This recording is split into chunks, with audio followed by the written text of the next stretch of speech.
I guess you can keep them still sealed if you're looking to keep Connor a collectible. But here's your look at the McFarlane Toys DC Direct Page Punchers Superboy.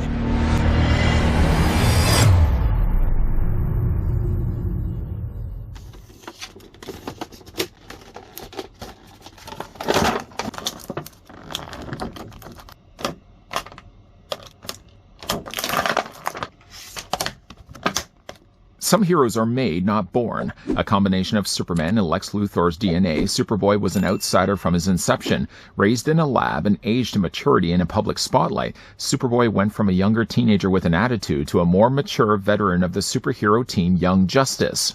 Kind of rather ironic that Connor is a clone because he's borrowing the body of Lightning Lad. In fact, actually, the body's been used a couple of times, and that's not a bad thing at all if it means we finally get ourselves a classic look of Superboy. We have, in fact, gotten a Superboy before, and it's always really been the stand-in for my shelf, always really waiting and hoping that Todd would eventually release this one here.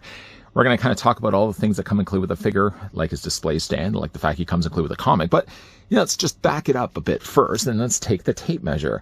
Yes, Superboy from the Death of Superman and Page Punchers is going to stand at 7 inches in height, or roughly 17.5 centimeters tall. So funny I make mention of borrowing bodies, and stand-in Superman certainly do that. With the examples I present in front of you here on the left, trying to get him a stand, there's the Eradicator Superman. Well, obviously you could look at this figure and know it's just a re-release of the original Eradicator. Both Cyborg and Eradicator are in fact actually using the Hush Superman body. In fact, though, in the review of the Cyborg Superman, I have made the mistake of calling him actually using the same mold as the classic Superman. A ref really should have come in, made the mark of the X, and stopped the review right away. No, he's actually using the Hush Superman body. We've actually, I think, gotten a new Superman Hush. Really no interest to buy that body again. We did also get ourselves, this is the one I was using for my stand-in as a Superboy for a while on my shelf.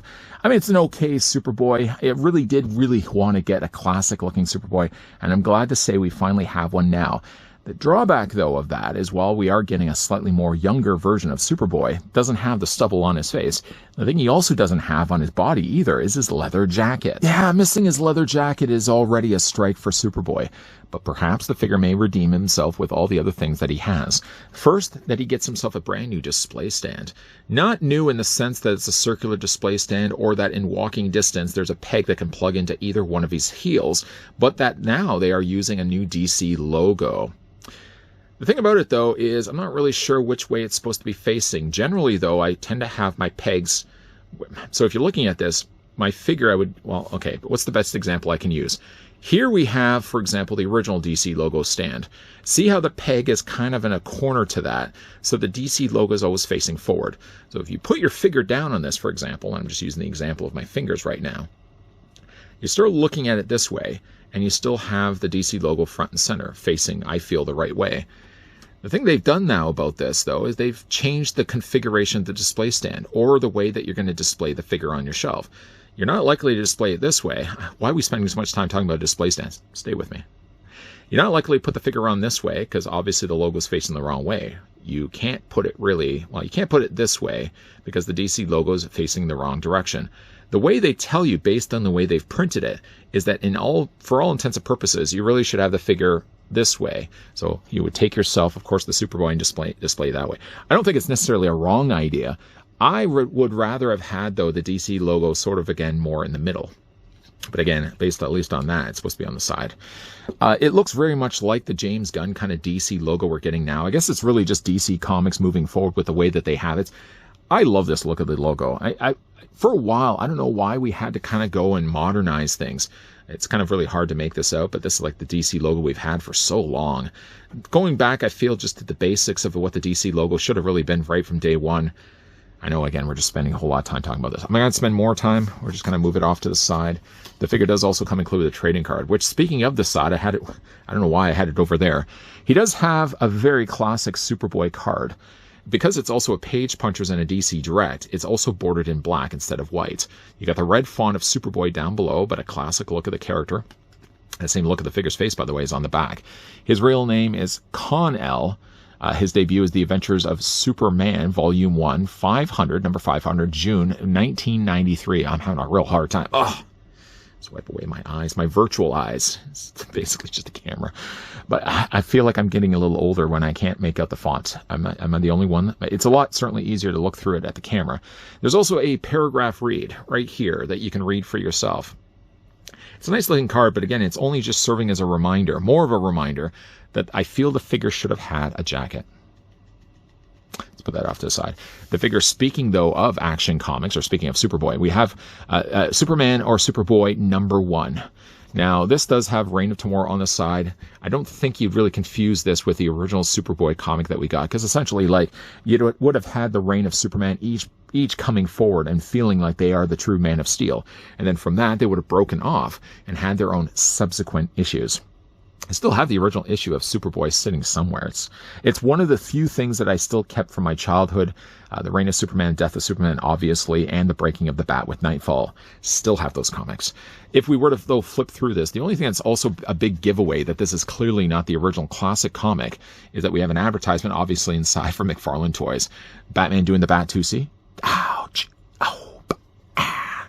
And then we jump right away to the pages of what would be the comic if you were collecting this from the late 90s. Or I guess it would be the early 90s.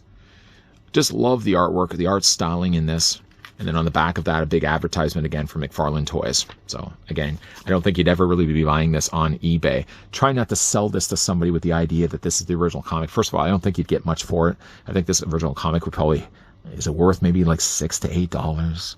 Some big comic expert right now is, I'm sure, typing down below in the comments section. Just so you know, sir, can I call you sir? It's currently going for $16.45. Mic drop. Let's just leave the room and grab my milk in the kitchen. Let's move this comic, though, off to the side. Superboy, though, does also come included with a couple of swappable hands.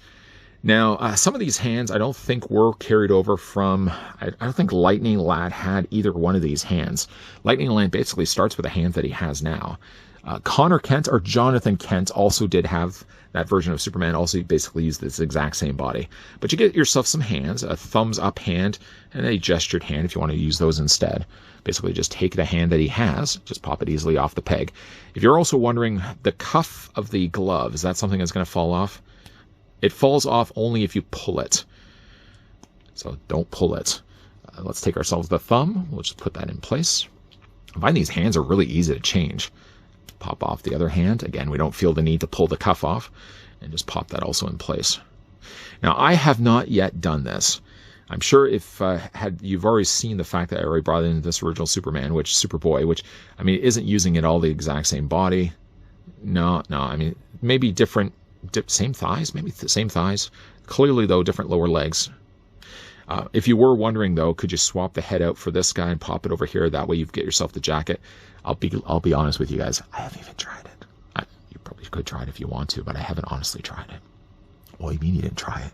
You're a toy reviewer. You're a figure reviewer. Shouldn't you be trying all these things before you let the camera hit record? No, cameras don't hit record, by the way. I have to hit it manually, and I haven't yet tried it. I would think, though, that they're probably going to be using a different peg. I mean, maybe that's just me. Also, clearly, though, the coloring of the skin for the neck would be different between the two. I'm sure, though, realistically, if you wanted to make it work, you could really make anything work. I mean, you'd either have to saw down or shave down the peg joint for the neck, or you'd even have to add a little bit of additional, like, putty material. You could make it work. I'm sure you could easily make it work. You could customize this figure for yourself, or really, you could just wait it a while. And I'm sure we're probably going to be getting ourselves another release of this Superboy. I'm calling it now. If we get ourselves one that has the jacket and has perhaps even removable glasses, I feel like that already would be a better Superboy than we're getting here. I don't think it's necessarily a bad figure, but right away, strikes have to kind of be taken away for the fact that he doesn't have a jacket. When I think of Superboy, I think right away that the figure has it. And you can't even really say, well, no other Superboy has had it so far from McFarlane Toys when we already have this as the example. Despite lacking the jacket, though, I think it's a pretty good-looking head sculpt. Giving him just a bit more of a smile, I think, could have gone really a long way. But I do like that they've shaved the sides of his hair the way he looks from the original classic comic. That's not a bad-looking Superboy. He's got a little earring there on the side as well. This hair, by the way, is just printed. If you think it's been sculpted into the plastic, think wrong. You're thinking wrong, my friend. This looks like it's just been printed onto the plastic. But the face looks generally pretty good. It just really is missing the glasses, which I think glasses you could easily have just had as a separate accessory piece. Just take them off when you don't want them on there. Just put them back on. At the time, also, I was really trying to look for the Mattel DC Universe version of Superboy, because I know I have him somewhere. Couldn't find him. He had glasses. He had also a jacket. So that figure does that figure better. Again, like, I do think that this is a good use of the Lightning Lad body, or John Kent's Superboy, which I actually just found that's John Kent's Superman. Again, going to Walmart. They can't seem to sell that figure. He just continues to just flood the shelves. I say flood. There was probably only about 4 of them on the shelf. The one thing that they have, though, added to that new figure, or the original body for this new figure, is clearly they've added also cuffs for the gloves, and they've also added a belt piece. This belt is a separate piece, so that's something that they would have had to put in place. This emblem, by the way, is just printed on there. It's not sculpted onto the torso's plastic. But again, it's just basically using the Lightning Lad body, right down to the fact that the boots are identical. Legs, I think, are nice and lean. They really should be thin like this. You really wouldn't want a super muscular Superboy. I think it's a good use for the mold. It just needs to do just a few extra steps. That's all it really needed. Just a few extra walking steps before we would have landed on a better Superboy. Just really by adding the jacket and by adding the glasses, I think we would have gotten this figure looking a whole lot nicer. In the way we've get him for the basics of him, I think he's not bad. I don't think he's bad at all. Now, for the figure's articulation, Superboy, if you're already familiar with that mold, or really for that matter, any of the DC Multiverse figures, they'll have standard levels of poseability. For Superboy, for example, his head's going to rotate all the way around. The head's going to look up and down, up, down. I feel like I need to keep doing that. Rocking back and forth. Yes, it does.